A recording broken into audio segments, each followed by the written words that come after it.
We're living in a strange time, working for a strange goal. We're living in a strange time, we're working for a strange goal. We're turning flesh and body into soul.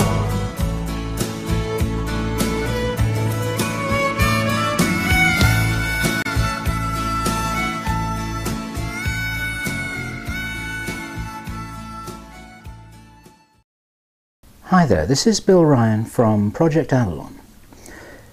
And the video you're about to see is an interview with a most remarkable woman who I've come to know recently and has become a close friend. And the subject of the interview is her mission to this planet and the abilities that she possesses, which are extraordinary and significant. And in the 2 hours which follows, she details what she can do, what she has done, the fun and the problems that she experienced when she was a little girl, and what she is doing responsibly with her considerable powers right now. And it's a most extraordinary story that I recommend you listen to right to the end. The reason why I'm giving this little introduction right now is because it's really important to emphasize that the most extraordinary psychic abilities which are recounted in this interview, they are not the gifts of an extraordinarily special person which we can't possibly aspire to. These gifts are innate in all human beings. This is INELIA's message to us.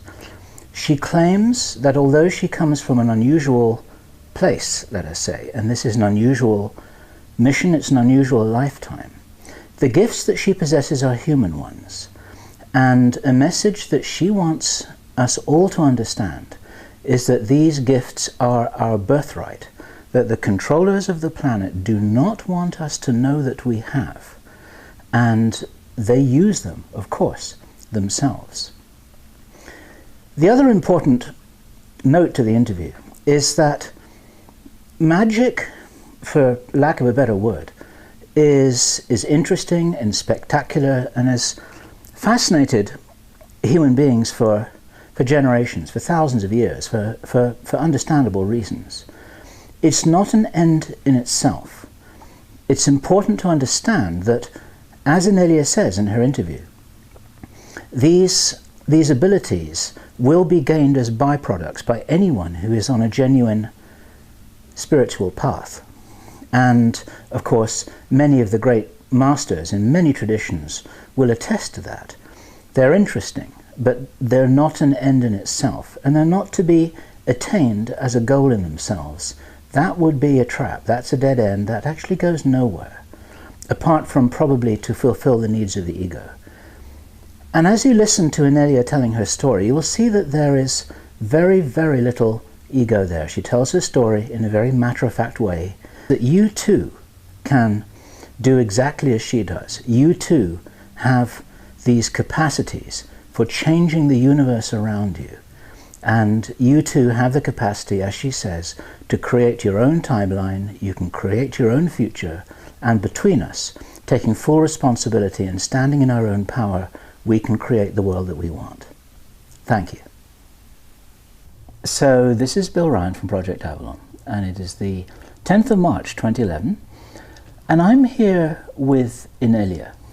And INELIA, could you possibly say your most wonderful melodic family name that I'm incapable of pronouncing? Okay, my full name is INELIA del Pilar Ahumada Avila, and I'm also known as INELIA Benz. All right, and you were born in Chile, is that right? Yes. Okay, and then to cut a very long story short, which is a different story, you left Chile as a refugee, right? Yes. And ended up in England, is that correct? We moved to Nottingham in England, and I kind of grew up there. I was there for quite a few years, And then I moved to Ireland for 9 years, and I went to college in Ireland. And then I went back to Chile for a couple of years as an adult to sort out some family properties and things. Then I went to live in Spain for a few years, and then back to England. And I've been in the United States now for 6 years. And how is all this possible, given that you look as if you're 22 years old? Oh, okay. Well, you don't ask a lady her age, so I'm not going to tell you. But I'm not young. You're not but thank young. you very much. Okay. So, the reason why I'm talking to you here and would love to see whether we can describe some of the things that you have been doing and being in language so that people can understand it. You, may I say it, are one of the more extraordinary people I've ever met, and I've met quite a few extraordinary people. And from what I can gather, you wouldn't even really describe yourself as a person in a funny kind of way. Now that's going to sound weird to the people watching this. Right, yes. Yeah, because when I look at a person or I look at people on Earth, normally, and this is not always the case, there would have been a soul or like a spark of divinity entering the time-space line, and it would have gone from complete oneness to a period of maybe thousands, I don't know how many lifetimes, developing into an individual and developing into a sentient being, which is separate from oneness. And this, when I look at people on the planet, this has happened sometimes on planet Earth. A lot of people have done the entire trajectory on the planet Earth. And now we are seeing like thousands, if not millions, of people who have done their trajectories in other planets and now are incarnated on Earth to experience this amazing stuff that's going on right now here. And so I would consider one of these souls that have evolved throughout time and space to become a sentient and evolved being as a person or a being, right? And I wouldn't describe myself as such because I came in directly without any evolution into this state to be able to do a particular job on the planet right now. And once that job is gone, that individuality, that singularity that is this person that you're seeing, we no longer exist. So the concept of a person or a soul is not there. Okay, so one or two people who followed this may already be doing a double take. You're not only saying that you haven't been here on this planet before, ever incarnated, but you haven't been anywhere in the physical universe ever before, or anywhere in the whole matrix of existence, as it were, before. You are absolutely new here. Correct, yeah. I entered the time-space matrix, as you know, that's a good word, half an hour before I was born. Right. And you know, this is what you've told me when we've talked about this off camera, that you will not be incarnating again. You're here on a specific, dare I call it a mission? Yes, you could call it a mission. Yeah. So you're here to get some things done that need to be done. Right.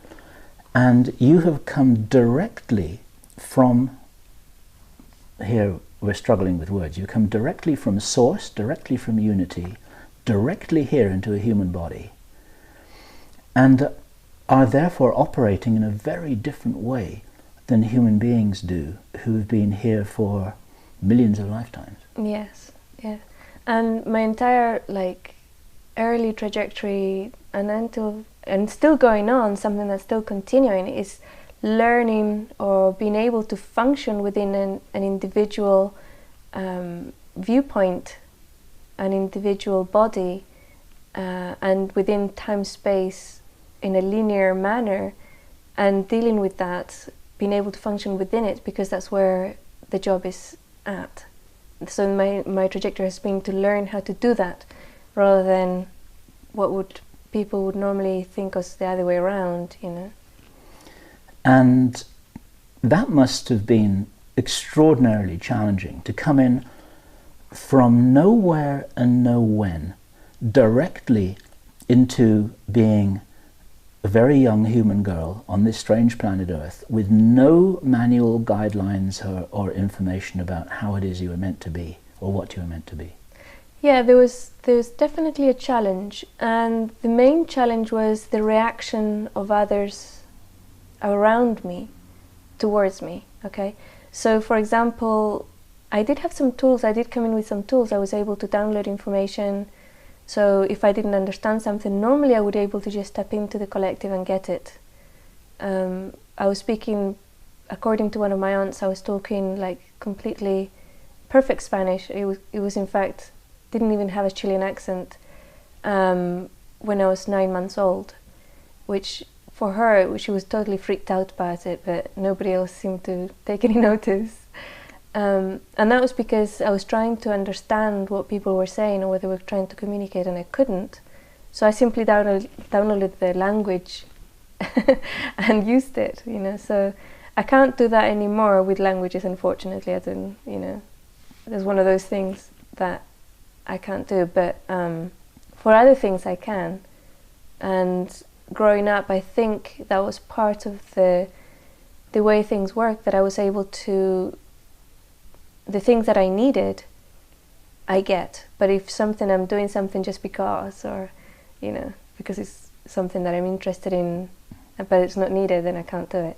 If it's necessary, you'll download the program that you need in order to do the job. Right. But if you're just curious, then it doesn't work. It doesn't work. Okay. It doesn't happen. I remember there was a time that you told me a couple of weeks ago about, there was once when you found yourself, when you were told that you were speaking perfect Portuguese, another time when you were told that you were speaking Russian, right. And you didn't even realize it. Yeah, to me, I was speaking English, right? For me, when I look back and I look at my memory, I'm speaking in English, but to the witnesses, I was speaking this other language, which for me is like, okay, I take their word, and I've read about it, and I've found out that there's other people that can do that type of thing, but it's like evidence from somewhere else, you know. It's like, it's not something I can say, yeah, I can do that, because as far as I was concerned, I was speaking English, so. Yes, sure, it Yeah. wasn't even conscious. No, and it's always been a situation where the other person needs help. Okay. So it was like a person who was very sick. He had a terminal illness. That was the first time that it was seen. And apparently I was talking to this person in Portuguese for hours, and I had no idea. And other people, again, they were coming in for help or advice. And the last time, it was very simple. It was somebody in the metro in Madrid who were lost. Mm-hmm. They were in the metro and they were completely lost, this family. And I went to help them. And I started giving them directions, showing them how to use the map and where they had to go and everything, and send them on their merry way, say goodbye, turned around, and the person who was with me says, "Did you know where did you learn Russian? Did you know you were talking in Russian?" I said, "No." It's a wonderful Yeah. story. There's another wonderful story which I invite you to tell, and I have to say here on record that I've been talking with INELIA about her experiences for several weeks now, and we haven't got to the end of those stories yet. There are so many of them. One of them that I think is a really neat story is when you were a little girl and you kept on falling over. Yes. One of the things that I tried to do, because you have to understand, I came in like half an hour before the body was born. And then there had to be a body agreement for me to come in, because it wasn't your regular incarnation where the soul would be there waiting for the body, or like there's a link between the two and everything. And there was this moment of asking for agreement from the body to take this on. It's like, shall we do this? And there was a definite yes. But it was completely different to how I see humans functioning, because I came in and I had no idea how to drive the body, right? So the body kind of intelligence went into the physical body to animate it, to make it alive and to make it function and breathe and everything else. And I was kind of outside and I wanted to do stuff with this body, but I didn't know how. I didn't have the manual. And when I looked into it, it was like a computer that needed to be programmed, right? It needed to learn how to move its arms, grab things, you know, be able to speak and communicate, move the head sideways when I was interested in something that was going on there. And I didn't know how to move this little body's head that way so I could see it, right? And stuff like that. But I was, from that moment, I was not inside the vision, the visuals were outside the body on the back of the head from that moment. And the only thing that changed was that I was trying to move the arms like a puppet, and it just wasn't working, and the body was complaining. So it kind of told me, no, you have to go in and move the arms from within, kind of thing, you know, like getting into a suit. So I did that, but I didn't do it from a viewpoint. I didn't do my viewpoint. I just did like an energy entering, so I was able to move the arms and legs, and it was like programming the body how to function and stuff like that. Very mechanical. It was literally like writing a program on a computer. For me, that's how it was. And the years went by, and I used to see everything. I had a like 360 degree and up and down visual of everything that was going on around me. And I kept falling over time and again because my viewpoint was around here, so I couldn't see what was in front of me as I was walking in the street, for example, and because the head was on the way, right? So I kept falling over, and I had continuously, my knees were always bleeding, and my face was always smashed, my lips were always fat because I kept falling on my head. And then one day my mom says, why can't you use your eyes? You know, just use your eyes, look at what's in front of you.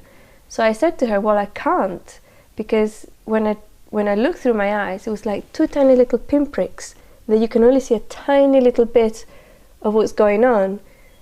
And then she says, well, what are you doing now? So I said, well, I can see everything. And she, you know, and then again, you know, it's like it was like, I can't remember the exact conversation, but it went something like, well, get into your body right now and use your eyes, you know, just start using your eyes. And being I think it was just before I started school, so I was about 4 years old.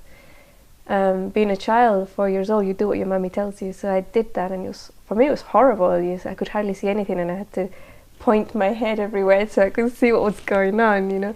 And I couldn't turn my head all the way around, so I never knew what was going on behind me. It was very disconcerting for quite a long time. But I stopped falling over because I could see what was in front of me. And even now, you can leave your body anytime you want to, go wandering around and travel around the universe and see everything you want to see, right? Yes, yes. And I kind of have to do that because otherwise it's a little bit claustrophobic to be here all the time. It's claustrophobic in this human body. It's like you're kind of trapped in this limited jail cell, this machine. It's like being in a car with very small windows. Yeah, very small windows, and like something's put over your ears so you can't hear everything, and you know, or feel anything. It's like sensory deprivation.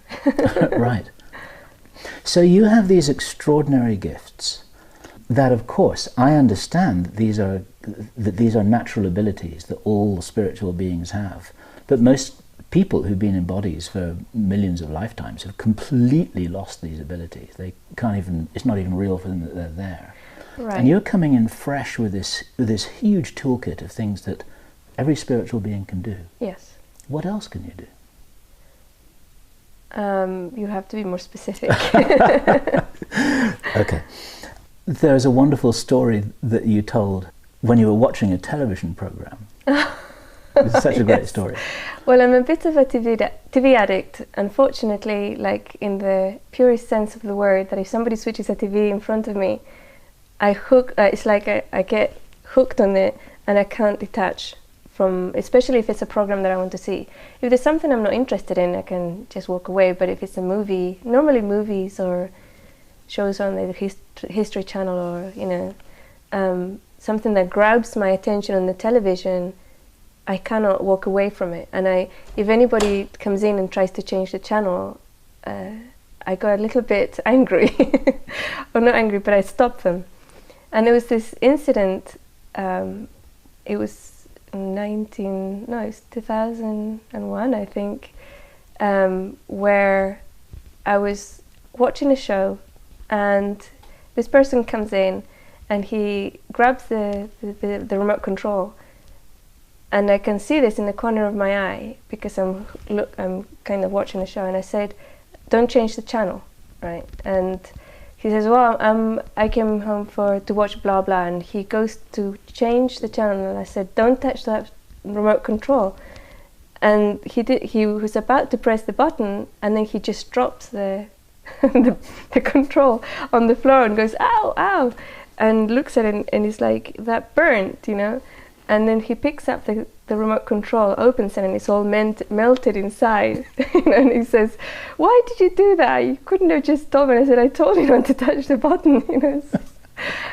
And it was just one of those things, It's like, just like a reaction. It was a reaction, yeah.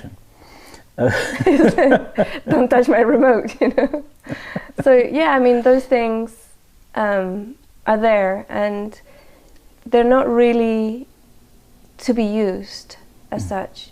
Anybody who reaches a certain level of awareness can do this stuff. It's part of the human toolkit. It's not something that I brought in from outside. This is all wired into every human being. And this is part of the human toolkits that are being suppressed and invalidated in everybody, and people are taught that they don't exist, taught that they're not able to do these things. And a pattern that I've seen that's really interesting is that somebody who's in a spiritual road to become enlightened, or like to spiritual evolution, a road of spiritual evolution, will always, without fail, develop all these things, without fail. But somebody who goes out of their way to develop these things are not necessarily developing the spiritual evolution side. So they're not, like, they don't go together, but somehow the person who goes for a spiritual evolution path will always develop these abilities. It's a natural byproduct. It's a natural byproduct of developing in a spiritual way. Yes. But someone who just goes out and wants to learn telekinesis and whatever, and move things around, or read people's mind, or go and do remote viewing, and they can actually, anybody can do it. They can go out and learn these things, and there's some fabulous tools and books out there that can teach them to do these things. But they don't necessarily develop their spirit by doing it. Totally understood. Yeah. And your telepathic abilities must be very highly advanced. Presumably you can look into anyone's mind and read anything you want to. Right, that's a really interesting way to put it, because telepathy is not about going into somebody's mind and seeing what's there, because the person's mind is not what holds the memories and feelings and emotions. So even looking at it that way, you're going to be extremely limited to what you can do in a telepathic way. You may be able to do card reading. If somebody's playing cards, you can look into their cards because they're looking at it at that moment, right? Normally, if somebody's told, "Oh, INELIA can read minds," whatever they're trying to hide comes up, like right in front of them. So that will be broadcast, and I can pick that up. But how telepathy really works is the best way that I can describe it would be... It's a merge. Yeah, it's more like a merge of mind, a merge of beings more than mind, because a merge perhaps even into the collective where the other person is, right? And then once there, you don't necessarily pick up sentences. You can pick up visuals, feelings, memories, and sometimes actual thoughts as well. like what the person's thinking at that precise moment. The way that I understand this from the conversations that we've had about this is it's like you temporarily step sideways and you be that person. You sort of become that person, and then you can access what they access. Yes. Is that anywhere close? It's a little bit like that, but what you're describing is actually the sessions that I do, where the person, the space between the two individuals it's made non-existent, as it were, and then the person and I would become one, or would actually, if you look at it in another way, the person is raised to a level of oneness where they can have access to all this information and tools, right? And I would have access to them in that moment as well. Okay. So the process, for example, of looking into someone's life and being able to watch it, to see anything that you want to see or that they want you to see, a little bit like watching a movie. You can go to any point on it. Right. If it's a movie that you've downloaded and you're looking at it on your computer, you can say, right, I go to this point here. Yes, it's a little, well, it's not quite like that, because if we look at it on a way of time, the time track, for example, a person's life track, whether in this lifetime or whether their entire life track, backwards and forwards. Forwards is really is a little bit more difficult to see, because we have so many timelines branching off at any one moment, that one thing that the person thinks or says or decides will change that timeline, right? So to look forward in that person's timeline is the most probable timeline if nothing changes, right? But looking backwards is quite easy, because they're here through having having traveled through this particular timeline, one specific one. They can actually go sideways and look at their own parallel timelines, things they would have done if they had done things differently. And also look and see, if they want to do something differently, have a look at a timeline where they did that differently, and see, get all that information and then do it here, recreate it. But looking at somebody's timeline is slightly different to what I've seen other people do. When I've seen psychics look at timelines, they look, like you said, they look like a movie. They go into what's called the Akashic Records and look at it like a movie, while when I do it, I actually go there. I actually go to that point in time and look at that moment like a bilocation. So I'm actually there. A bilocation in time as well? In time-space, yeah. In time-space. So I would actually be there, and it's really, I have to be extremely careful when I do that, because if the person is really psychic, they will see me and they will say, "You were there!" And that happened to me recently. Yes. The second that I looked at the person, she turned around to me and says, "You were there." Yes. You know? And of course I hadn't been before I did it, but she picked it up that I was there at that moment. Yes.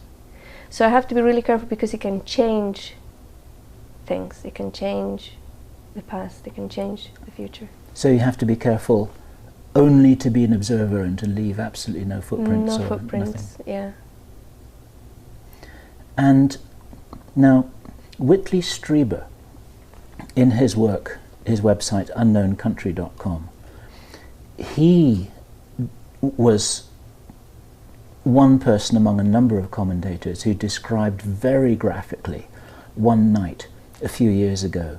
He had this extraordinary vivid dream, and dream in inverted commas, and in this vivid dream he experienced himself one after the other in different realities. There was one when his wife, I can't actually remember the details, there's one when either his wife was sick or had died, there was another when they were living in poverty, another one when they were living in a different place and he was doing something different. And it's like he went on this kind of guided tour in this vivid dream, all these different lifetimes. I think there were 6 of them, something like that. And then he returned, and he was so shocked and he was so struck by this experience that then he wrote it up. And what he explained, like his own explanation for himself and for his readers, was that the way to think of a person going forward through time is not as like a train going along a track, like one point going forwards, but more like a wave front breaking on a big wide beach, and that at different parts of this beach you've got these different timelines, these different experiences that are kind of that are manifesting themselves. And what you're saying then is not only you're affirming this is a fully fledged reality, but you can, when you're working with somebody, you can look sideways and you can see what's there. Yes, yes.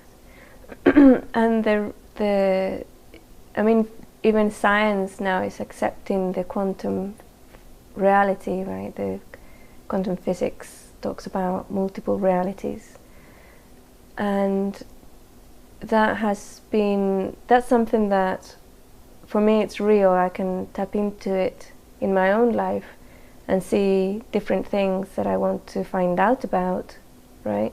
I can go to different ones where that happened already and get some advice from that other Inelia, how she handled X, or how does she do this or that. And it could be really practical things like playing the violin, making a meal, playing in the stock market, you know.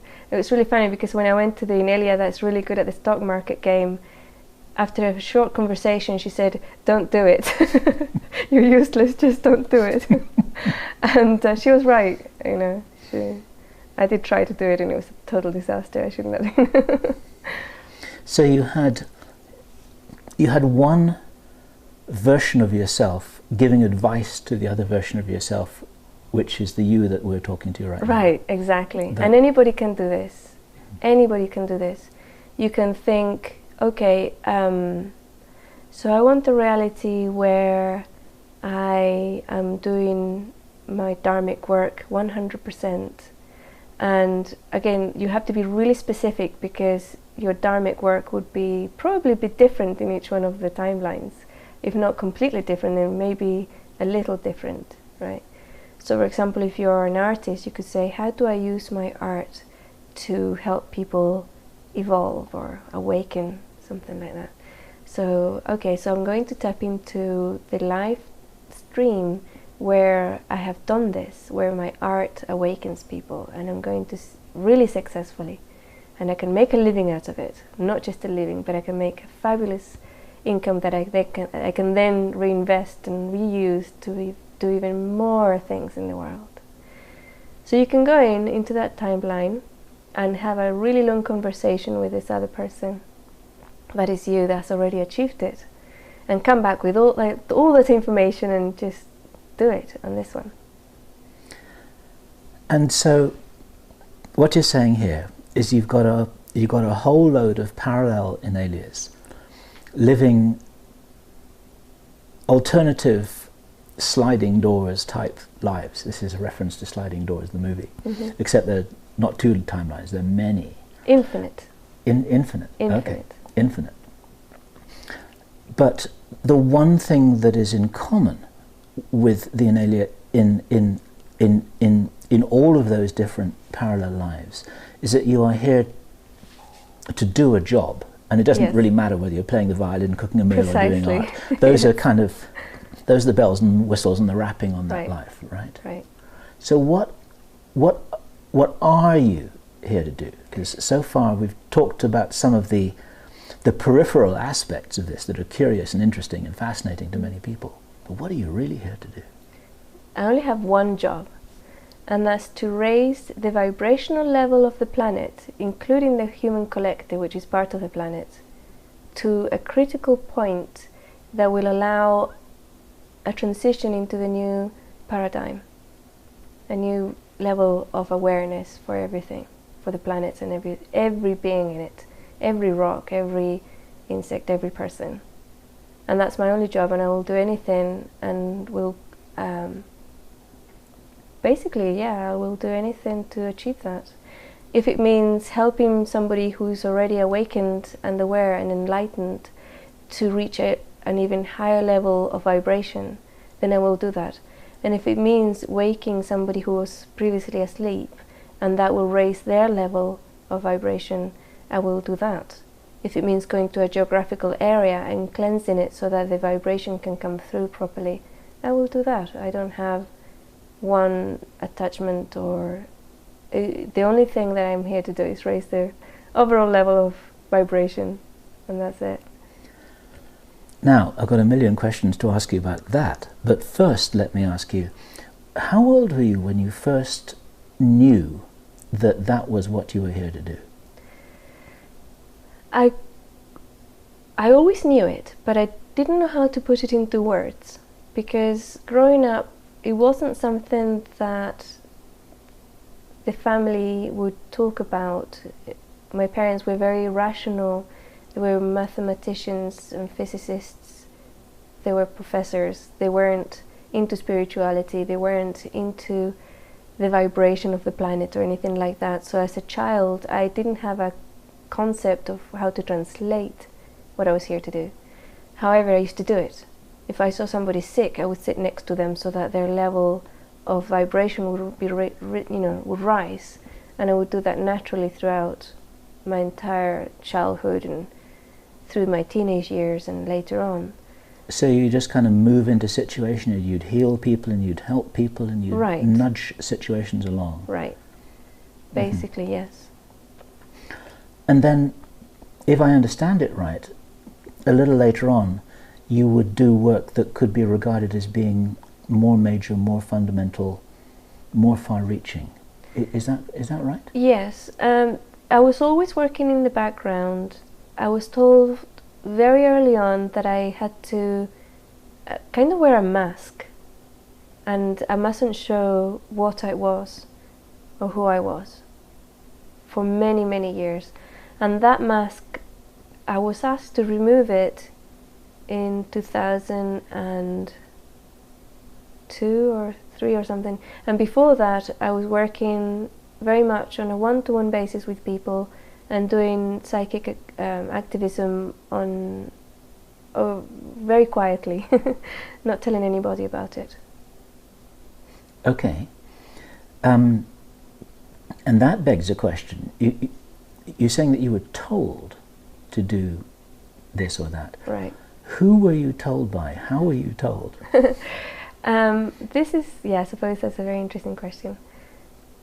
The information comes through very clearly, normally accompanied by synchronistic events that if I miss it, I will be told over and over again.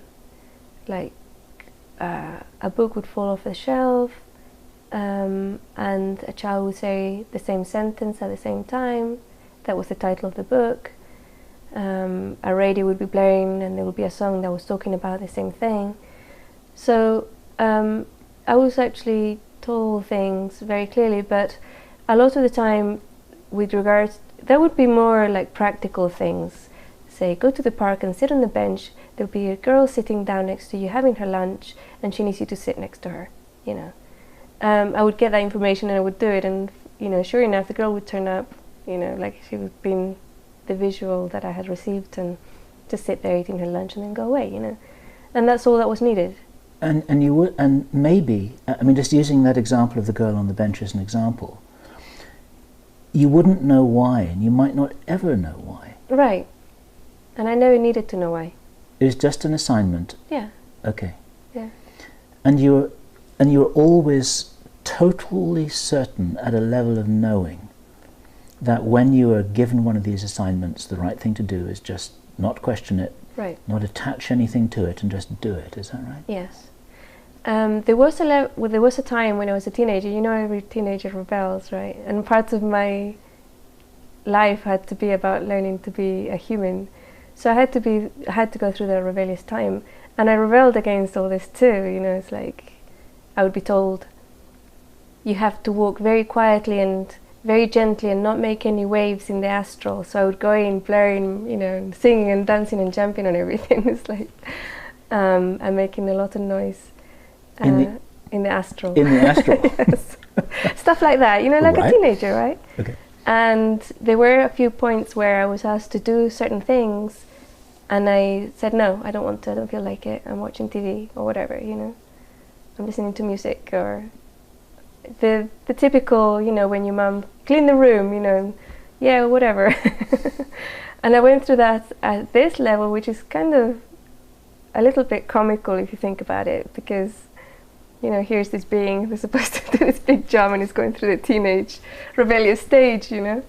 And but I learned very quickly that I shouldn't do that because things went terribly wrong when I did, you know, say no.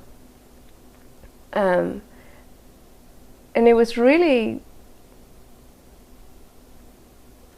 it's a little bit comical, I suppose, once I said something wicked to my mother, you know, and I knew I mustn't say it, you know, and I can't remember what it was, and my hand just came up and slapped me across the face.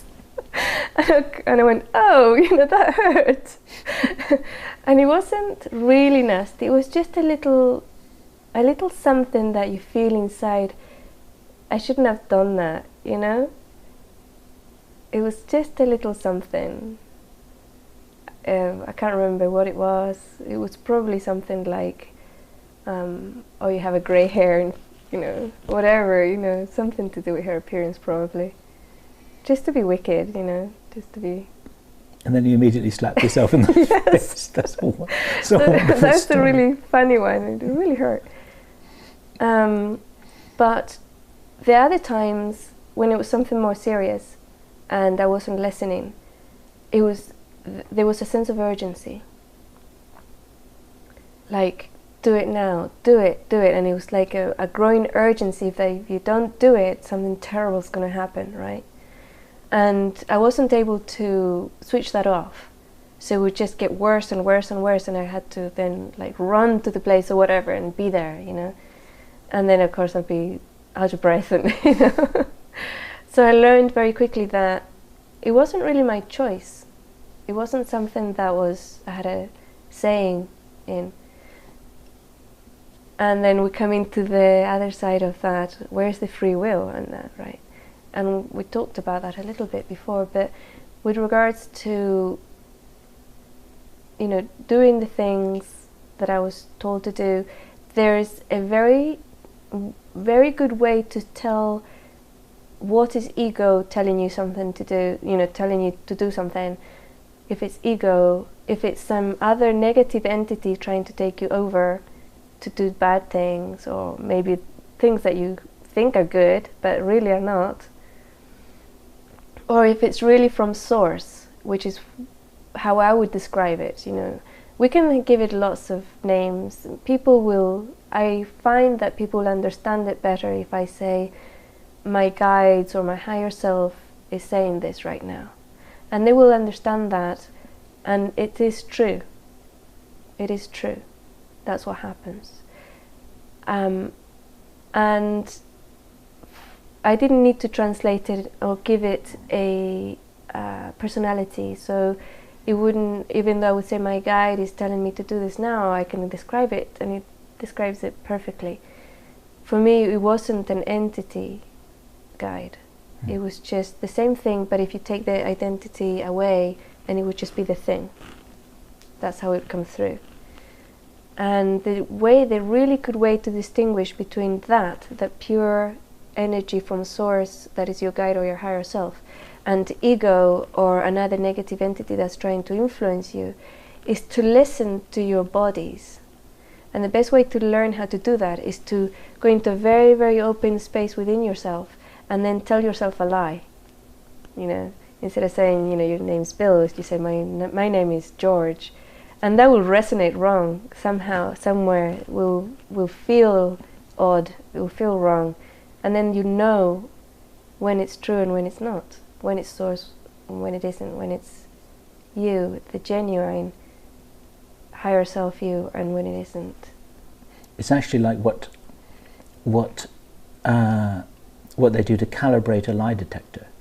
Ah, there you go. They do the same thing. Right. They ask somebody to deliberately tell a lie so that they see the reaction on the machine. And in fact, you do this with pendulums as well. Sometimes Yes, you can do the same, right. yeah. That's a very good way to put it, yeah. Yeah. I understand. Now, okay, so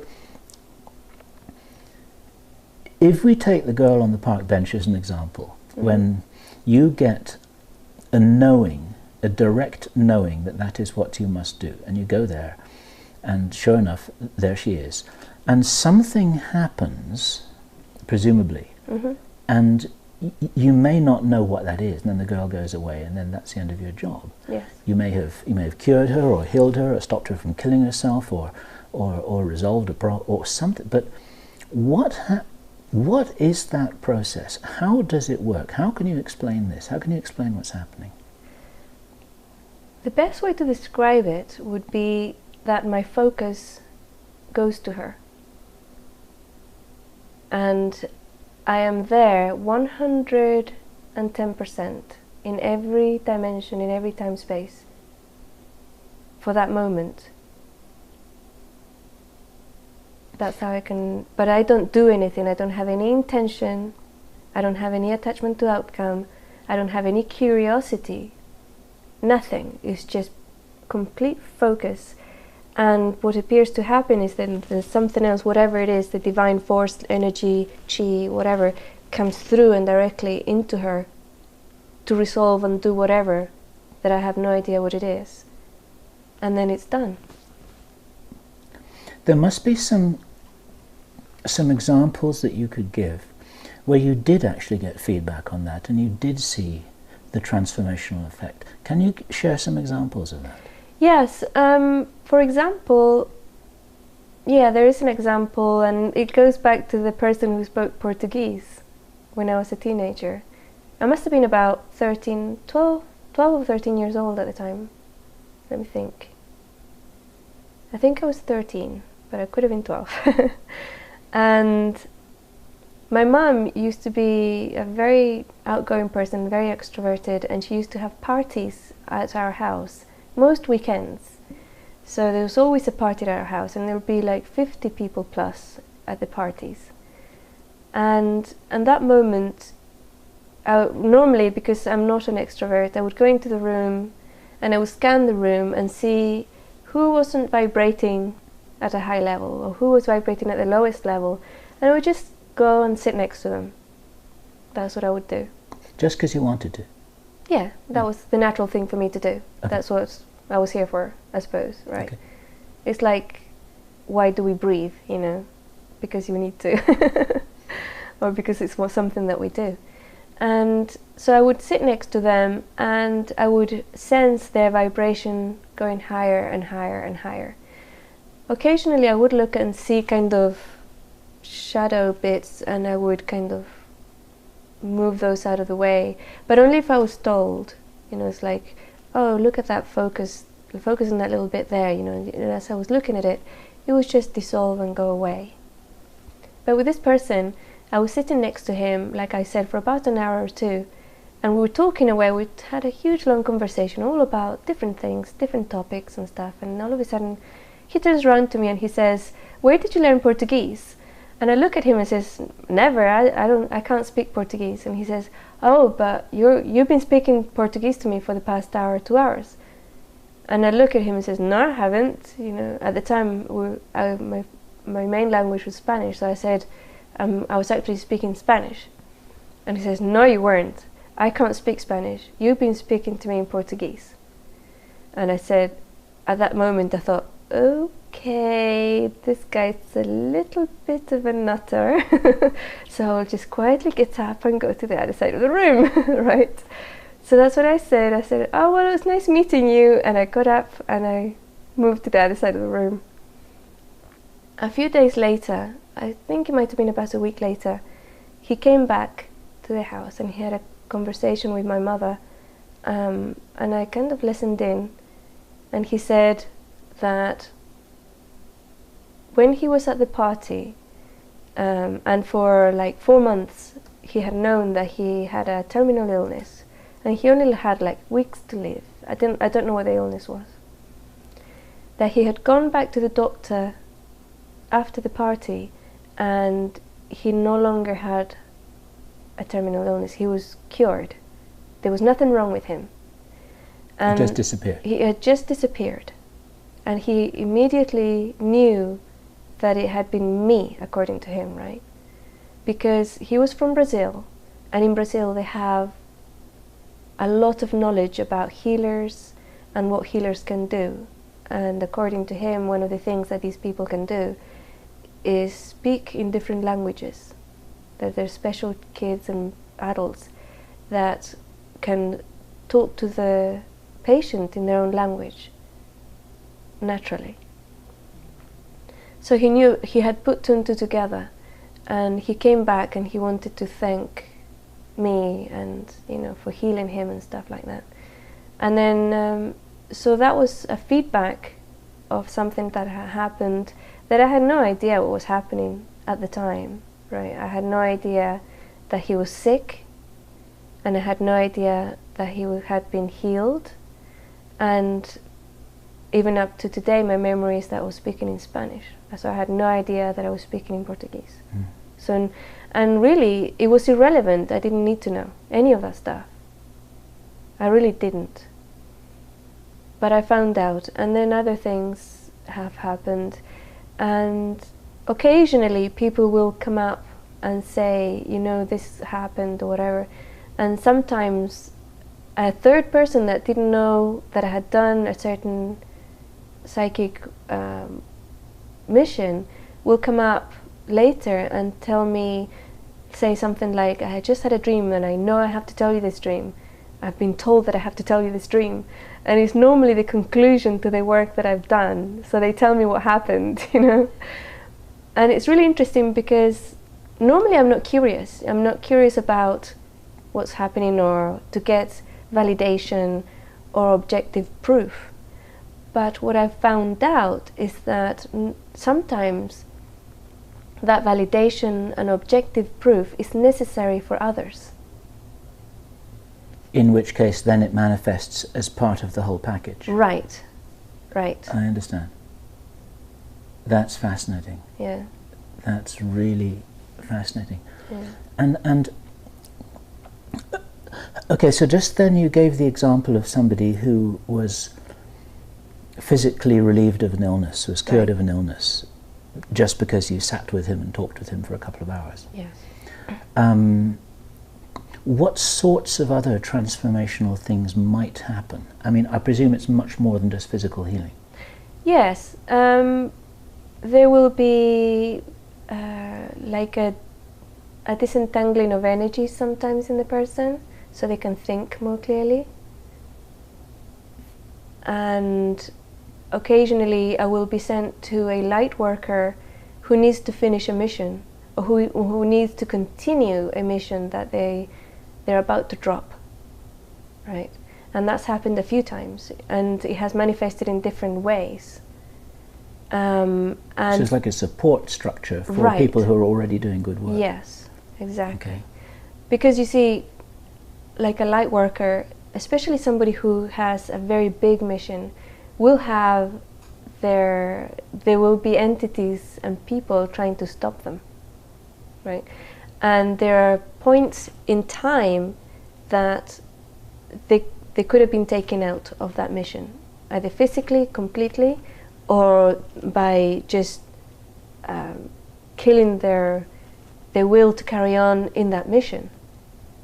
Or even there's juncture points where the person is about to start their mission, and they're in that kind of decision-making point, and so much negativity is injected into them that they will probably decide not to do it. So I come in and counter that negativity so that they can make a free will choice. Without being negatively influenced. Right. So right. So it's like you shield them from the negative influence, which then allows them to make their free will decision. Exactly. And then they can decide to go ahead, and they can decide not to go ahead, but it's their free will. It's an inner decision, not forced by the negativity that's coming their way. Do you have any idea or suspicions or knowledge that there are some fairly large things that you have done, some fairly major things that, I mean, not just related, for instance, to one person's personal life, but to something that's much more far-reaching than that? I'm not really understanding the question, because it's all about individual beings at the end of the day.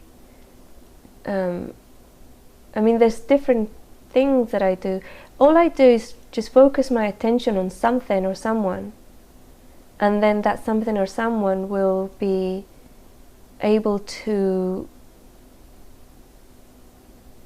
resolve, you know, their vibration. It's all, and then we have to go back to what is it all for, and it's all about raising the level of vibration of the planet. So, for example, if I focus my attention on an extremely negative being, right, which did happen recently, well, actually I've done that quite a bit, but there was one that was really big, a really big negative being, and when my attention focuses on it, it's like the entire universe looks at it, this being, and then that being can do various things. They can dissolve into oneness.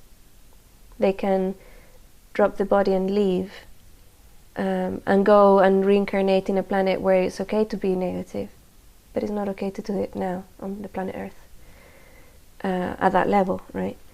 And or they can ask for clemency, and they can be transformed into a light being.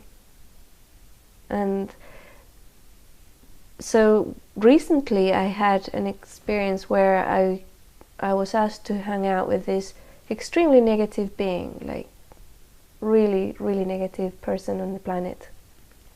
At a psychic level, it wasn't you know, an everyday level. I mean, this person was extremely powerful in every level. On a social level, psychic level, mystical level, very, very powerful, very, very dark. And without going into all the details, unless you want to, what was the outcome of that assignment, of that mission with that person? That was a very interesting outcome, because one of the things that I was asked to do was to hang out with this person on his space. And I didn't want to do that because it was like an icky yucky person, you know, very negative. He was showing me stuff that was horrible about the things that I used to do, or he did in life to others on a mass scale. And so I was kind of not wanting to hang out with him. And then it came through, I talked to a friend of mine who's a very, very in-tuned psychic, and also very highly aware. And I was telling her this tale, and I said, well, it feels almost like this guy has all this power. It's like he's the most powerful person on the planet, but he can't tell anybody about it, and he wants me to write the book about what he can do and what he has done in life. And she said, you know, I feel really strongly that you have to do that. I think that you have to sit with him and let him write this book. And this is sitting with him and writing the book would be at a very psychic level, right? We would be hanging out at a psychic level, and he would be dictating this book to me. So I did that. I hung out with him, and for a few weeks I was taking down notes, and it was the most horrendous things that this person was doing. And then I went on to Google and I did a little bit of research, and this stuff is documented, you know. It's like there's people out there who are writing about this is what's going on and this is what these people are doing, you know. We're talking about human sacrifice and like children being sacrificed, and you know, their blood drunk and stuff like that, you know. It's just like totally out of this world things that I would never have imagined were happening on the planet. And this is the bloke we were talking about. After a few weeks, I had this experience where I came out of the body and I was sent to this huge mansion. Now, when I see a mansion, it's normally how I interpret it is that it's the person's being, the person's maybe body and life. And this was a huge mansion, and there was this other person outside it. It was like a man, and he was. I saw, when I looked at him, I thought, oh, there's like a psychic there, and he had all these books and crosses and stuff, and he was waiting to get into the house to get rid of this being, right? And then I thought, oh my goodness, if he goes into that house, his French fries, it's like he's gonna be completely destroyed. He has to stay here. So I kind of conveyed that image to him: stay here, don't go in the house. And he did. He stayed there, and I went inside myself, and it was all darkness. It was very evil energy. And when I walk into that situation, you see, there's no judgment. The moment you inject judgment into darkness, you're gone. You're destroyed. You can't be there. It was just energy. It was like I'm floating in blueness, or in redness, or in greenness. That's how I experienced it. Intellectually, I knew, oh, this is what evil is.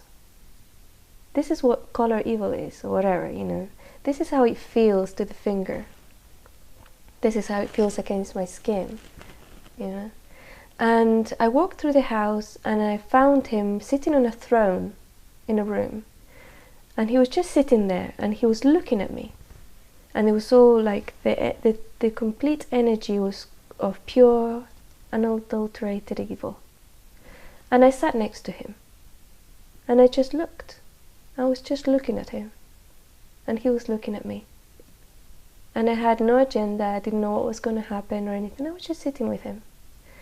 And all of a sudden, he sent a feeling, an image of a request of clemency.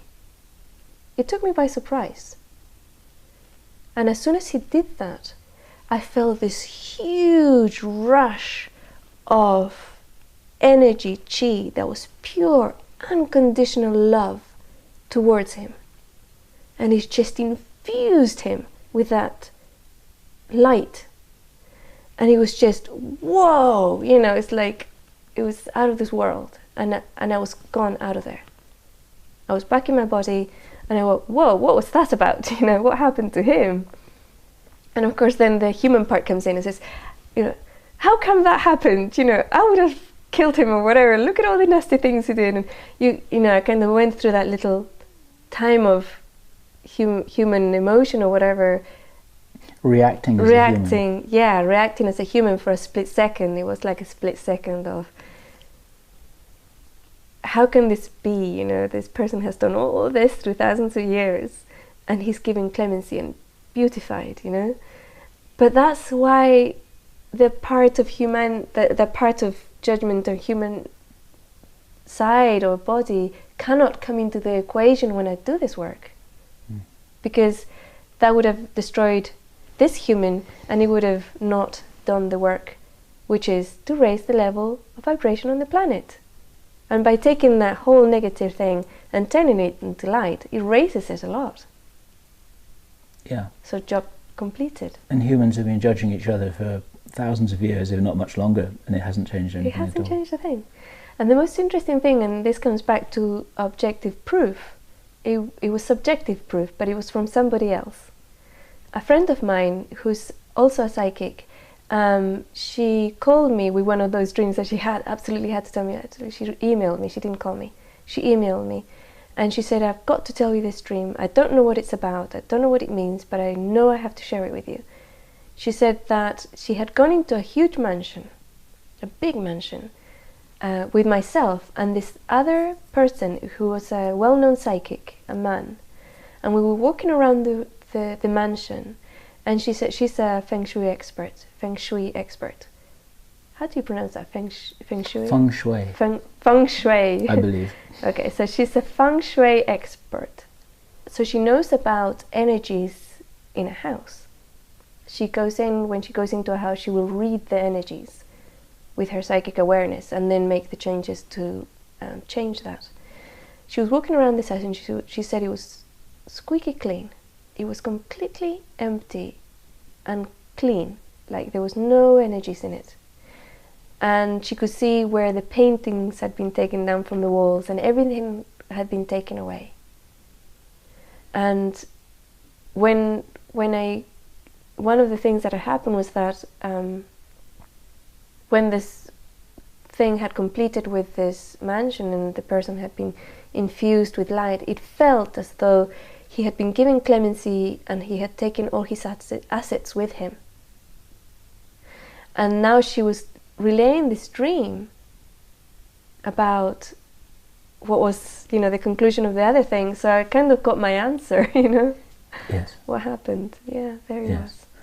And so, just to summarize on that, this mansion that you visited, this was a real place. This wasn't kind of symbolic astral situation. Right. This was a real mansion in the physical universe, and he was really there in a body, sitting on his throne. And then astrally, or in some non-physical form, you then sat next to him, but he knew that you were there. Yes. As a human being in real time, he knew that you were there. Oh, yes. Okay. He was extremely aware. He knew, yes. Mm-hmm. So that's an example, if I understand what you're saying, that just by being physically alongside that person and focusing all of your attention, earlier on you said 110% of your attention on this person, then that has some sort of a transformational effect through something that then operates through you. Precisely, yes. And there's nothing that you're adding, you're not thinking, you're not judging, you're not figuring it out. No. You're just acting as a lens. Right. And the reason why it's necessary to do it that way is because to influence things on the planet, and especially with regards to human affairs, you need to be human, otherwise you're interfering. But as a human being, you can actually do things to influence and to interfere within humanity and within the collective. So it's like a little loop in the interference law, it's like a clause that one can use to make things happen. Yes. So what I hear you saying there then is that as a human being, you're positioning yourself and focusing yourself, and then you become this lens, position yourself in the right place, and then something operates through you. Yes. And your function is basically to be that lens, and to move that lens, and to time that lens according to your instructions. Yes. And that there's no personality or ego attached to this at all. It's just a function. Right, it's just a function. And on the other side of that lens is the other being. And that being has to have a free will connection with me. I cannot force myself on somebody. If negative, positive, whatever you want to call it, the color of their work here. I can't force that connection with somebody. There has to be a willingness on the other party to engage with me in some level. When you would sit next to the girl on the park bench, would there be some kind of engagement there? Like hello or something, so that she acknowledges that you're there and it's okay to be there? Right. You see, normally the agreement is at a higher level. So she would have agreed to have some sort of help at that moment. And she may have even have asked for help, prayed for help. And that help arrived. Right. Yes.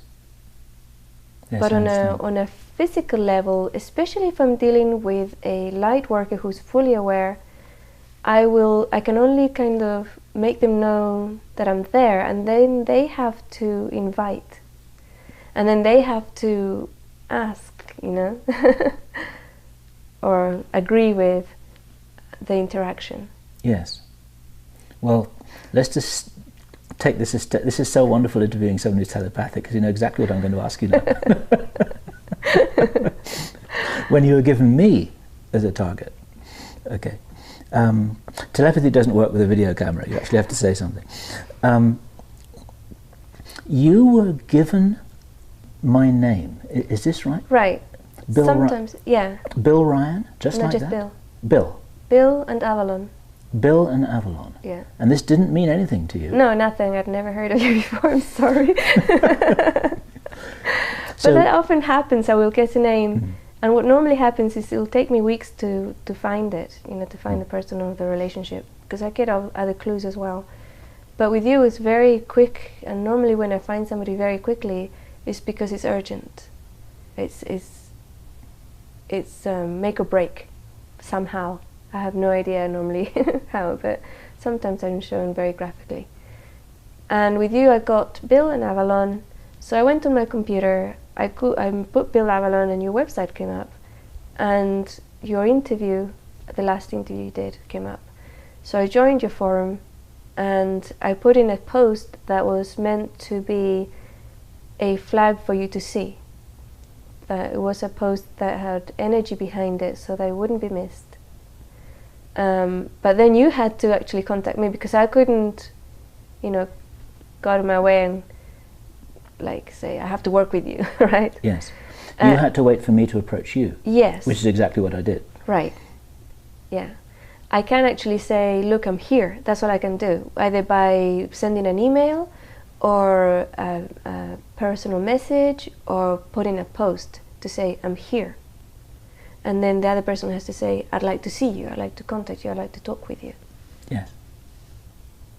So the way that it operated me was a perfect case study of how you always work. Yes, it was. Yes, yeah. It is so astonishing. Right. And here we are. All right. And these assignments or missions or tasks, how many of these have you undertaken in your life? It's impossible to say. Hundreds? Thousands? How are we, a large? Very large. A very large number. Yeah, yeah. And like I said, some of them are tiny, you know. Some of them is just going somewhere and being somewhere, or saying something to somebody. Just a little tiny thing that might Right. take a tiny part of one day. Yeah. And then Yeah. something else. I think you told me that there's some assignments that kind of go on For years. for a long time. Yes, for years sometimes. Do you have any understanding of why something would take a long time to resolve? No, I've never looked at it. I've never had a curiosity of why something would be very quick and something wouldn't. Because it's not your role to analyze anything. Right. It is not my role to analyze it or be curious or try and connect the dots. That's done for me. Yes. Are you curious, or do you sort of suppress your curiosity? I'm really not. You're really not No. curious? No, it's just attention points. I mean, I have to have my focus on so many things that if I try to focus on curiosity as well, it's just, you know, you can only do so many things. But it's entertaining, and it's fun when the proof comes through, or the synchronicities come through that show why and hows and all the other pieces. Because you see, I'm not working by myself. This is all orchestrated by a higher beings or self or whatever, the universe. And there's thousands upon thousands of people on the planet doing what I'm doing. And there's thousands and thousands of others, millions of others who are doing other stuff that I couldn't even go near, but have a part in what I'm doing. What's the best way you can describe whoever or whatever it is that you get your information from, like you're targeting information from? What is all that about? What is this source of information, direction, whatever? It comes through various different levels. One of them that I can describe very quickly, because I have a focus on both, is the formlessness of oneness, which is part of all, right? Like the divine source. The ultimate unity. Right, right. That's outside of time-space. And it would be like a spark of that came in to do a certain work. But the reason it did, you see, because it has no attachment really to what really happens on the planet, if you think about it. And the attachment or the request came in from other beings and level people. Like there was a big call from the planet as an entity and light beings within the planet saying, help, right? To do this, we need help. And that call went out. And it wasn't just a planetary call, it was also from other beings around in the galaxy, which will be affected by what happens on the planet. Maybe not today, but maybe in 1,000,000 years. And that call was like huge, a huge call from sentient consciousness to have some sort of intervention on the planet, to allow it in this timeline, to allow it to make the shift that it's supposed to make, and it's trying to be stopped by the negativity. So it was a huge call, and that's why beings like myself can come into time-space and do this, because it's a response to that call. The planet has a trajectory that it's following naturally. It's an evolutionary trajectory. You mean of like the culture, the civilization, the people who live there? Everything. Okay. The plants, the rocks, the water, the people, the whole thing is one entity. Even though people think, oh, we are on the planet and we were put here, so we're not really off the planet. That's an illusion, because they're made of what the planet's made out of, physically speaking. Like the flesh is made out of the same material. It came from the planet, is being fed by the planet, is part of the planet. It's all an integrated one being with different levels of consciousness inside it, including the human collective and other collectives from other sentient beings that are on the planet and have been here for millions of years. And this planet as a unit has a trajectory of evolution. And what's been happening is that this particular juncture and in this particular timeline, there's forces who are trying to stop that evolution because it's not profitable for it to evolve in their view, right? Okay. And then we come into like laws of existence. For this to exist, you have laws. You have the law of free will, for example, that's being violated all over the place in this planet. You have the law of time-space, the trajectory that most people would experience as linear time is a law. And laws are kind of agreed rules that the being comes in to play a game. The rules of the game. Right. So if all of a sudden the rules are being violated, the majority of players can turn around and say, bring in a referee because this is an unfair game. Mm-hmm. Right? Yes. This is fascinating because many years ago I knew somebody who was doing something very similar to what you were doing, and he called himself an arbiter. Yes. And he referred to a number of other arbiters that he was aware of. Yeah. And this is a whole conversation we haven't had yet. Mm. He was the most wonderful man, and he said he'd get quite a kick out of the situation where he'd just roll up in a particular situation psychically, and then these nasty evil beings would just take one look at him and run. And of course, you'd always go and get them. Right. You know, there's a whole story that we can tell. But that was my first. See, this is quite interesting. This is my first experience with somebody like that, and I was instrumental in supporting him in attaining the abilities which he was then able to use. I mean, he ended a war, for example, single-handedly. It's a whole story about how he did all that. Back to where we were talking about you were coming in to handle a situation where rules had been violated, right, or where agreements had been violated. Mm-hmm. Right.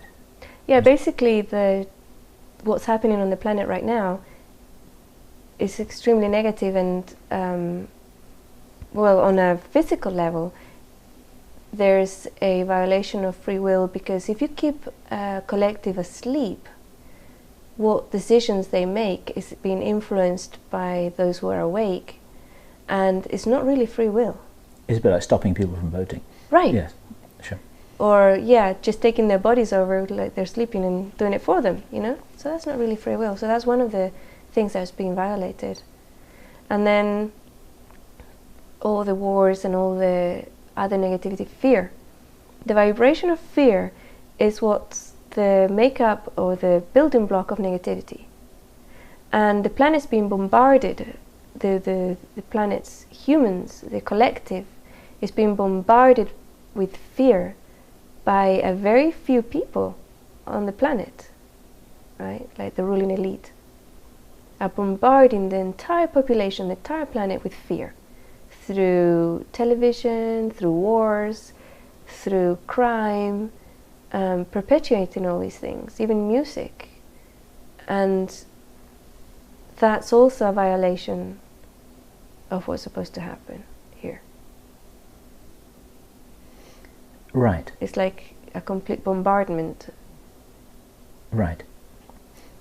So your role basically is a bit like a referee or an umpire in a game. It's to make sure that the game is played fairly and according to the rules, and if anyone is transgressing those rules, then Foul. they're kind of right. Then they're brought into line. Yeah. Right. Yeah. And every now and then you send someone off the pitch. Right. Okay. So you're talking about within the context of a setup of a particular game that's got some kind of boundaries Right. or delineation to it, that whatever the game is, then your role is to ensure that that game is played as it was originally conceived and agreed to be played by the players. Right, unless the players all agree that they want to change the game. I understand. Okay. And there wasn't an agreement on the planet. And this planet does not want to be in the negativity anymore. I got that. Okay, okay. Now, is this, do you think, a one-off intervention? Is this about changing timelines, and that once those points are switched on the railroad track, then beings like you with a functionality like you will no longer have to be here? Yes. That's a good answer. And it is about timelines, because there's other timelines in this planet that this is not happening. And there's timelines where everything is resolved already. Does that mean then that in those other timelines the parallel INELIA isn't there, because she doesn't have to be? Right. Okay. So in all of these parallel realities, INELIA is only here in those versions of reality where she's needed, Right. where things haven't got screwed up. Or sorry, where things have got screwed up, whereas other places they haven't. Right, but there's different levels. Okay. And this is something, when I first came in as this timeline, in this timeline, because again you have that multiplicity of beings in different timelines.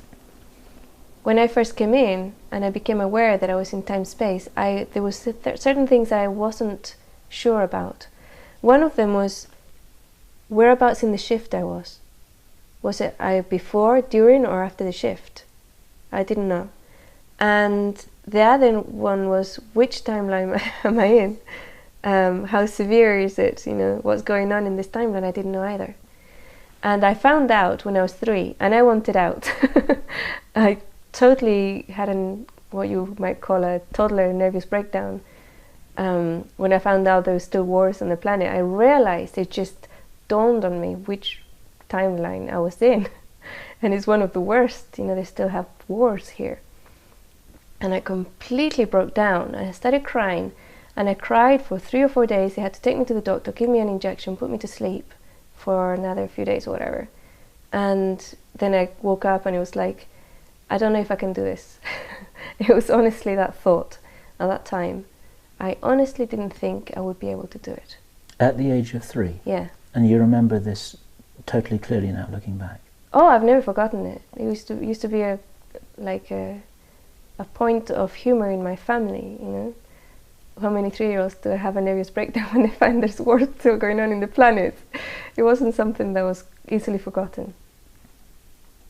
Do you remember every detail of your infancy? Not anymore, not anymore. I used to have complete recall about everything that happened, and every book I read, if I had read a book 10 years ago, you could hold the book in your hands, open any page, give me the page number, and I would recite it. I had that type of memory, but I dropped that at some point. I have no idea why. Maybe it was just getting overcrowded up there, you know. So I can actually look back, if I'm given a time and date, I can look back and probably find it, but now it's lack of interest, perhaps, I don't know, but I don't have full recall of everything that happened anymore. And your overall task, your overall life mission here, to what degree is it successful, or being successful, or on the way to being successful? How can you measure how well you're doing, or how well we're all doing with your support? I suppose there are times when I could help somebody and they don't make the agreement, they don't reach out back. And I do get a moment of, I wish they had. It would make things a lot easier for the planet if they had, you know. I can't name people because that would put them in a situation where that free will is then violated, because they chose not to engage at some level. Is it possible that that's a question of timing, and you might come back to them and see whether they might engage later? I actually do. Right. I do try every year, or depending, when I'm told try again, I will actually present myself there to see if they're ready or whatever, and, you know. So you've got a kind of small number of pending missions that you haven't been able to progress. Exactly, sort of. yes. However, on the ones that I have been able to make full contact, each one has been very successful. And overall, in terms of the total context for all of this, which is the planet, changing the timeline and yes. and restoring free will and self-determinism to the citizens of the planet, how far on track are we? Can we measure this? Are we doing well? We're doing extremely well, way beyond any expectations, and also it's wide open right now.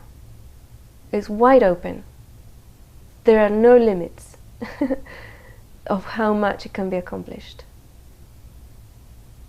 So it's wide open in terms of the degree of positive potential. Right. There is, that's what yes. you mean. Not in terms of whether we're going to make it or whether we're not. Oh no, we are going to make it. Okay. Right. And how rough that's going to be and how hard it's going to be for the majority of people on the planet is still open. It's not going to be as bad as it could have been, right? Mm-hmm. But how bad it gets, it really depends on the collective.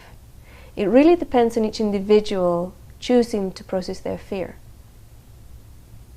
And each person that does it, each person that decides not to engage in that fear, adds a little bit more higher vibration to the planet and affects it for hundreds of others. Right. So you're saying that we're definitely going to make it. Yes. As it were, but the unknown variable is exactly how rough a ride it's going to be. Yes, and that's going to be decided by the collective. Right. It's what the collective needs, it's going to be what happens. Does that mean that we have changed the timeline? Or is that too simplistic, because it's like a question of which timeline we're on? Right. It depends on... individual. Let me start that sentence again. Is a question of we could be on any number of different timelines, and some of them are rougher than others, but they're all kind of going to end up in the right place. Mm-hmm. Okay, so each individual on the planet has control over their own timeline.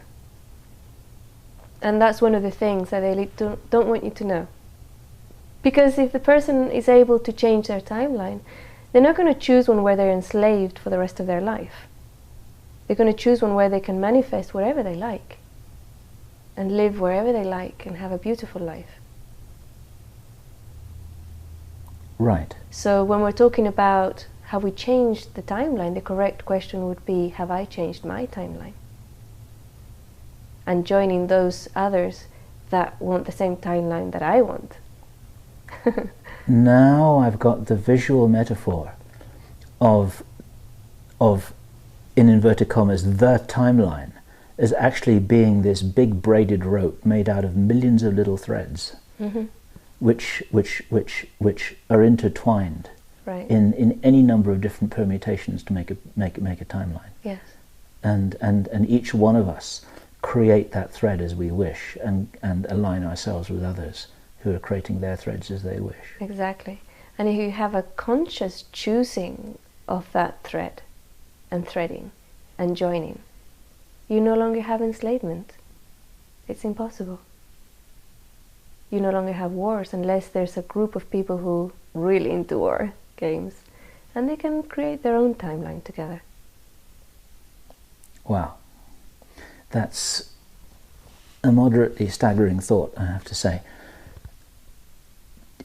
In a previous conversation we had just the other day, you kind of put a percentage on it. You said that it was 70% handled. And that might not even have been exactly what you said. What were you referring to there? A smooth transition without chaos and like millions of lives being lost. Ah, okay, I've got you. All right. So that's 70% is on the kind of smooth, rough spectrum. Right. Okay. But actually you're saying the overall outcome is assured. Absolutely, yeah. Am I right in understanding that when you came here a few decades ago, the outcome was not assured, and since then conditions have changed, and now it is assured? Yes. Okay. And in putting it together like that, I'm not trying to simplify things in such a crude way as to saying that you alone have done this. You said earlier you wanted to point out that of course you haven't. This is a whole movement, it's a whole concert, it's a whole team-working effort with tens of thousands of people involved, and we'll never know most of them. I would say millions. Yes, all in different ways. Right. There are beings who are incarnating here from everywhere and in the known universe. Exactly. Yes. Yeah, from the universe, from outside of the universe, right. and from the next door planet. I mean, all kinds of things are happening here. And many of the people watching this may have had personal encounters with some of those beings. They may well be those beings themselves. Right. They may be those beings themselves and they don't even realize it, and this video is going to wake them up. Maybe. How about that? Because here we have the interesting opportunity of, rather than you sitting next to someone on a park bench or going to visit some evil dark despot on his throne in his mansion personally, you can actually do this virtually through this video by representing your presence. Right. With everyone who watches this, tens of thousands of people, and maybe this is why we're doing it. There's no coincidence that you're watching this video right now. There's no escape. That's. I mean, I have to say that thought only just occurred to me, but there could be something in this, couldn't there?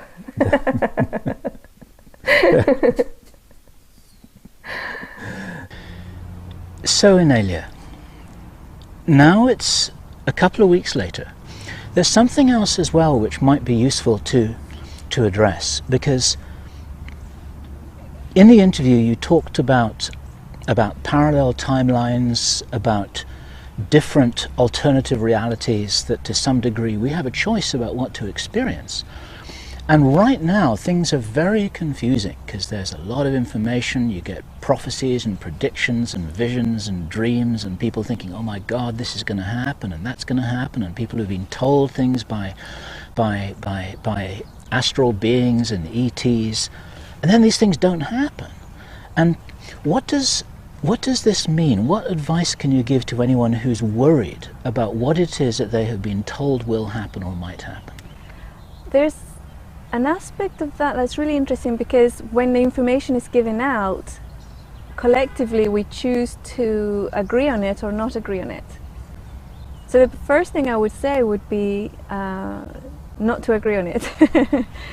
What would you say to people who've watched everything so far and they just cannot believe what you're saying? They can't believe that you're real because there's so much stuff out there that isn't real or that is delusional. And they're thinking, you know what, I'm just going to move on to something else because this is crazy stuff. I would like to acknowledge that reality, and I think you've taken the perfect path, which is to go and look somewhere else, because I am not real to you, and I will never be real to you. And I agree, you're absolutely right. Or you may become real when they watch it a second time. Perhaps. And then the reality will be shifted. Okay. And I know that there's something else that you wanted to mention too. This is the possibility that there's a misunderstanding, that people are kind of thinking that you're some kind of a miracle worker who waves your magic wand and fixes things, and you can take orders and fix things for people, and that you make decisions about what to do and what not to do, and so on and so forth. And there's a whole clarification about that it might be useful for you to underline. Yes, I never choose who I work with. That comes through my higher self or divine intervention, or whatever you want to call it, right? But basically, what I'm concentrating on is the collective. So if you do feel that I have something that I can offer you, you can go into my website and there's stuff there, there's a ton of information, exercises and things you can do. But I'm not working with people individually anymore, because this is a different time. It's not about what INELIA can do for you. It's about you stepping up to the call. You know, this is a call of action, and that's why I agreed to do this interview, and saying, how can I, as a viewer, how can I step up and help on this work, right? Where's your joy? Where's your passion? Follow it. So you're not a fixer, you're a catalyst, right? Yes, a catalyst. That would be a good word for it. A catalyst. And you can become the catalyst, you see. It's just, how do you do it, right? And it's about that. It's about raising your own personal vibration, and you will become a catalyst yourself. So we can all be each other's catalysts. Absolutely. And this is the potential synergy that's there. Oh yes. Because it's a problem, isn't it, that people are always looking for someone to rescue them, to do something for them, to save them, to lift them out of this. They're waiting for a rapture, they're waiting for God to help them, or the ETs to help them. And the last thing you want is for you to step into this role, because that's not what you're here for. I'm not going to do it. And one of the things is that that's not the person's fault, because that's the way that the program has been downloaded, so that the elite can have absolute control, right? Because then you disempower a person so much that they don't realize they can help themselves, you see. But they can, every individual can do it. Every individual can not only be a catalyst for their own life, but for everybody else around them too. So this sounds like one of your most important messages. Anyone has access to what you have been gifted to have access to. That no one needs anyone's permission to start work and start fixing things. No one even needs to be organized, or no one needs to wait for somebody to say, okay, this is the starting gun, let's go. You're just encouraging people to empower themselves and to get on with whatever it is that they came here for. Absolutely, yes. And another point here is that we all came in with all these abilities, right? And through programming and through our upbringing, cultural situation or whatever, we've lost it on the way. I've lost several of my abilities myself, and I personally have to work on either getting them back or finding out why not, right? So it's all there, and if something's been lost, it hasn't really been lost. It's been temporarily mislaid, and all you've got to do is find it again. That's right, yeah. You have to find it again. However, the important aspect about all these things is that it's not about moving chairs across the room. It's not about reading people's minds. It's not about healing the sick. It's about your own growth in awareness and higher vibration, that you can make yourself vibrate the highest that you possibly can. And these things will come in, right? All of a sudden, people will start feeling better near you, and all of a sudden you'll be able to do and be able to be more efficient through these skills in raising the vibration of the planet or making it a better world, which is another way of saying it. But if you go out and become obsessed with moving a table across the room, that's not, I mean, maybe, yes, possibly, and there's people who can do it. You'll be able to do it eventually. But how does that help? You know, you could have just stood up and grabbed the table and moved it across the room. How is that going to help the planet, right? For me, quite a good analogy is in Star Wars. There's so much truth in that wonderful movie. And you have little Yoda, who has all these powers, and he shows Luke how he can lift his craft out of the swamp with his abilities to remotely levitate it. But that's not what the movie's about. The movie is about the power of the Force, and the movie is about how to defeat the dark side and how to recover one's own abilities to harness them with others in order to defeat the Empire. Absolutely, so to speak. yes. And it's not about the magic tricks. No, it's not about the magic tricks. The magic tricks are fun, and they're a side effect, and they're absolutely not important. Not important, no. And for anyone who's remotely interested, behind the camera here, I, as Bill Ryan, I can't do any magic tricks whatsoever, but that doesn't matter. I can still be a fully fledged participant in this transformational process, and all I need to do is operate a camera, and that's... That's exactly. You don't need special powers to click, you know, record. I can do it with my own hands. I don't need to do it with my thought. Exactly. Exactly. Is there anything else that you want to say as a final message to the people watching this? There'll be more videos to come, there'll be more information, there'll be personal presentations. Are you going to be giving any workshops, conferences? Possibly, yes. Mm. Yeah. So this isn't going to be the last that people are going to see of you? No, no. That's something for us to look forward to. My sense here, if I can share my personal thoughts about this, is that this is an exciting journey that's just starting. And I encourage anyone who's watching this who has that sense also that this is an exciting journey that's just starting. Even if it may have felt to you personally that it started maybe a few years ago, it's still just starting. There's a lot of work to do, there's a lot of people to share this journey with, and there's a lot of fun to be had and a lot of important work to do. Yes, it is. And it's not just about what's going to happen in the next 2-3 years, and it's not about all the disasters that are happening around the planet. It's not about that. It's what happens afterwards, you know. It's what happens afterwards. Yeah. And it would be quite all right with you if there were no disasters whatsoever. Absolutely. Let's agree on that one. We're living in a strange time, working for a strange goal. We're living in a strange time, we're working for a strange goal. We're turning flesh and body into soul.